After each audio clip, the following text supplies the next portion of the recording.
In this lessons episode, discover how bias for action and intentionality fueled the rapid rise of a newsletter in a saturated AI content market. Learn why building something meaningful starts with small, consistent wins, understand how differentiating through voice and human touch creates standout content, and explore how humble goals and focused execution turned early traction into a funded media business.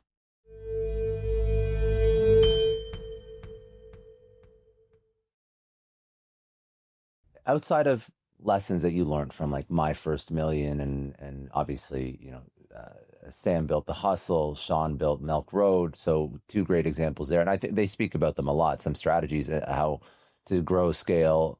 And I actually think it's a really interesting business model. We can talk about if it's something that can be done almost like predictably as a business model to sort of copy the playbook that they had, that you had, and if you can, someone listening can start one today and build it and exit.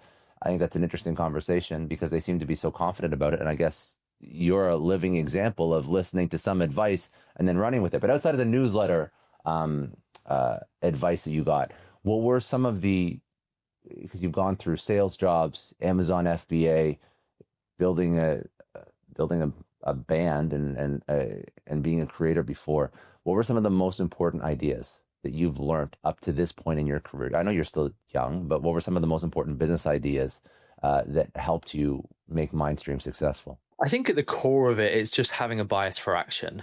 Like I think the majority of people today are consumers, and a load of people who think they're being productive listening to loads of business podcasts.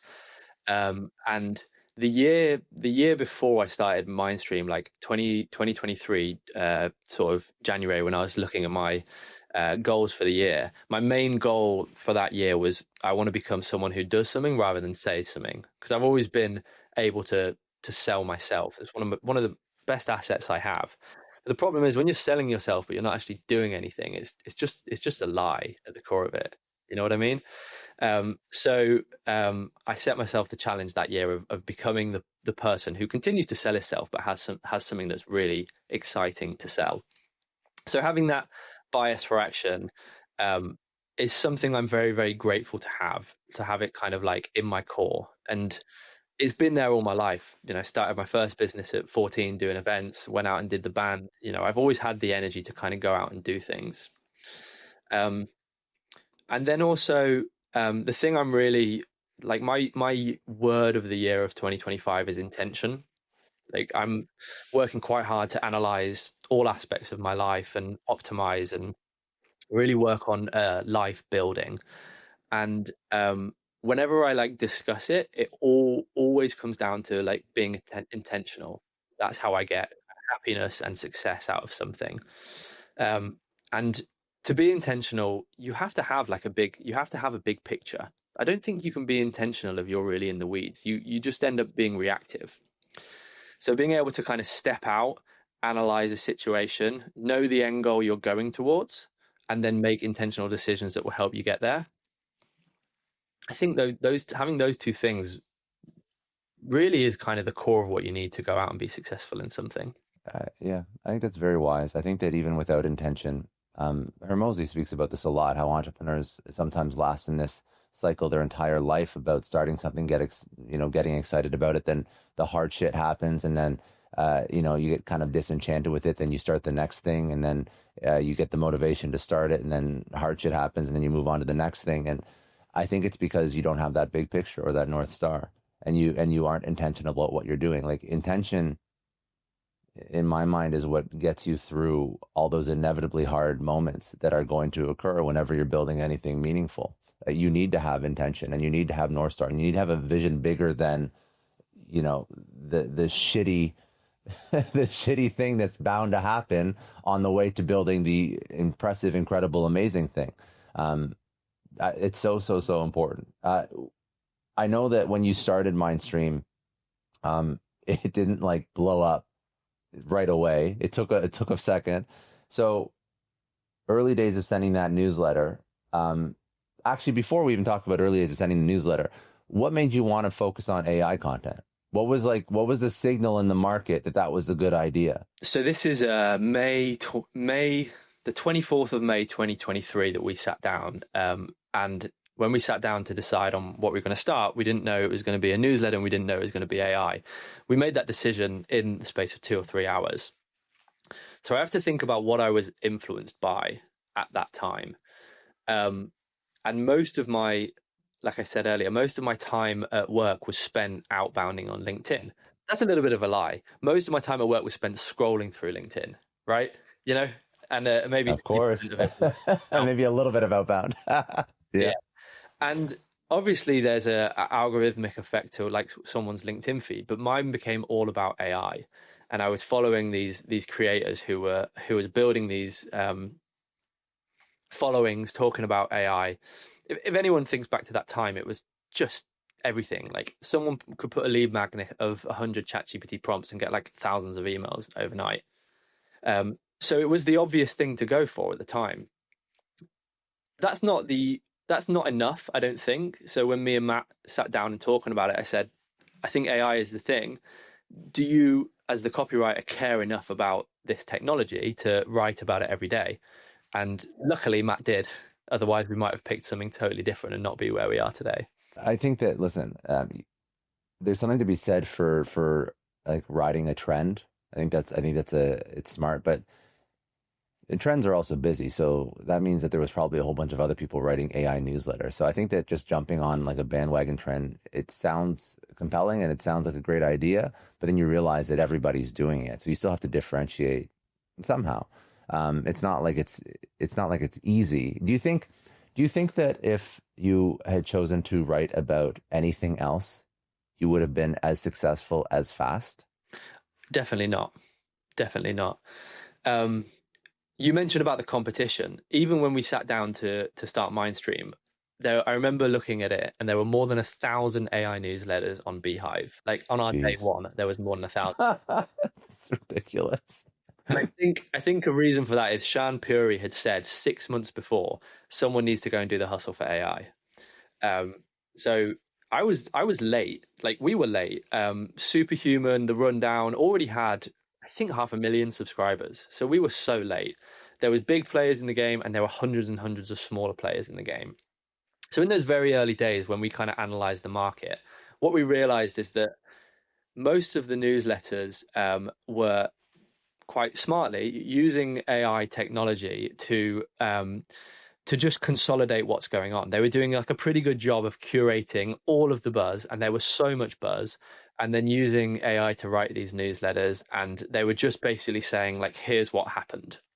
That was it. And they were all formatted in the same way, because they were all being built on Beehive, which had this like, amazing way of building these newsletters. So they all kind of look the same. What we had was with Matt was like a real copywriter, like a real experienced copywriter who knew how to connect with people, who knew how to, have a journalistic angle to something. And from day one, what we tried to do is not just report on the biggest AI news, but the AI news that we thought was really interesting, and then to give an opinion on that news. So it's not just here's what happened, it's here's what happened, and this is what it might mean for you, this is what it means for X, this is what it means for Y. And that's how we differentiated from day one. Yeah, smart. Just you make it so that you include a human component into it, not just aggregating. And also, we signed off every newsletter with written by humans. That was like our little tag at the end. In this time when everyone was like using AI to write copy in the early days and it was all rubbish, we were written by humans. So this brings me back to the sort of the point I was alluding to before. When you first started, you did not get the traction that you were looking for. I think that from what I understood, you were sending this newsletter to 30, 40 people a day. Your dad was reading it, like really, really early startup shit, right? Like not like immediately you get 1,000 subs. So, how long did you go through this period of just trying to figure it out? What kept you motivated? What made you think, you know what, even though it's not picking up, we're definitely on the right track? Because just to, frame it, whatever, a couple hundred or 1,000 AI newsletters, there's some with 500,000 subs. You've never built a newsletter business before. You realize that it's a sort of kind of like a crowded, competitive space. You're not getting traction.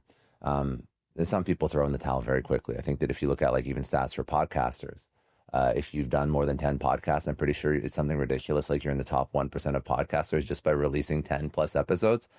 So what made you continue? So we had pretty humble goals at the start. We both invested £500 to get it started, and that runway like gave us, I think, a few months just in terms of like the small SaaS costs we had at the start. And our goal was, can we both quit our jobs before the end of the year? And this was May. So in 6 months' time, can we replace our sales and copywriting jobs? And we weren't earning a lot of money here in the UK at the time. So it was just about these tiny building blocks. And my day used to be wake up at 6 a.m., go to the gym, come home, write a piece of content for LinkedIn. Like Matt was writing the newsletter, I was trying to build a following on LinkedIn to generate subscribers. I'd then schedule that piece of content, go to work and do my sales job. I would then run home for my lunch break, like a 5-10 minute walk from my house. So I would literally run home, get on my laptop and engage on LinkedIn around the time of the post. As you'll know, like creating content on LinkedIn, like engagement is pretty key. So I'd literally be sat on LinkedIn, like writing comments to all these people, replying to comments on my post. Then I'd run back to the office, finish my job, come home at the end of the day and spend another couple of hours on LinkedIn. And when you're like that focused on essentially things that don't scale, it was like DMing people, asking them to join the newsletter. It was posting this content, commenting on all these people's posts. You can get like obsessed with the small wins. Oh, I got 1,000 impressions on the post for the first time. I've just hit 1,000 followers on LinkedIn, and that was probably the first 6 or 7 weeks. And we probably got like 1,000 subscribers from LinkedIn. Then at that point, Beehive did this like promotion where they were offering like they'd match your match your investment into their Boosts program, which is like a paid cross collaboration across newsletters. So we then dropped in 2,500, which was the maximum. So we got $5,000 of Boost credits and started paying for subscribers that way. So suddenly we were having like 2,000, 3,000 subscribers, and at that point we made some money. Someone wanted to advertise in the newsletter, and they also paid me to post about their content on LinkedIn. I think it was like $200-300 for our first sponsor. And it's amazing. That's like now you validated, exactly, even in a small way, the idea. Yeah, that was it. You hit the nail on the head. It was validation. And then you could start to build a model, right? You could go, okay, we have this many subscribers. We charged at this CPM. I charged at this CPM for my LinkedIn. And you can just model it out from there. And with this model, we were able to secure some investment. So we had 2,500 subscribers. We'd made like maybe £500-600 at this point. And I secured a £40,000 investment for 10% of the company. So it was like £400,000 valuation. And that was it. That was our runway. We'd achieved the goal of, can we quit our jobs? Yeah. Oh, go ahead. Sorry. 3 months in this was. So it was launched in May, and then September, October, we got this deal over the line. Thanks for tuning in. If you found this valuable, don't forget to hit that subscribe button so you never miss an episode. And if you want to dive deeper into this conversation, check out the links in the description to watch the full episode. See you in the next one.